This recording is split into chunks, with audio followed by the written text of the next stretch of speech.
আমার ছোট বড় মিষ্টি বন্ধুরা, তোমরা সবাই কেমন আছো? আমি ভালো আছি। তোমরা ভালো আছো তো বন্ধুরা? আজকে দেখো আমার রাত্রিবেলা থালি। সারাদিন তো হসপিটালে কেটে যায়। আর দেখো রাত্রিবেলা কী দিয়ে ভাতটা খাচ্ছি। আলু সেদ্ধ, কাঁচা লঙ্কা, পেঁয়াজ, আর কি বলো তো? এই দেখো বন্ধু, কি বলো তো এইটা? Chilli chicken. দেখেছো, বাড়িতে করে নিয়ে এসেছিলাম যে ট্রেনে খাবো, হোটেলে গিয়ে খাবো, কখন রান্না করার সময় তো পাই না। তাহলে দুটো রুটি কিনে এনেও খেতে পারতাম। তা আজকে ভাত দিয়ে খাবো, তার জন্য একটু চিলি চিকেনটা নিলাম।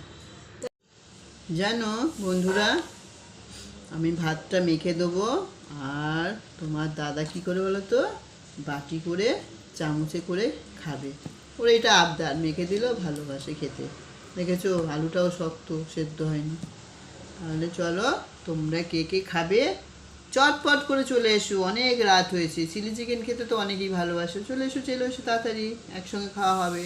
দেরি করো না কিন্তু, রাত হচ্ছে, তাড়াতাড়ি চলে এসো।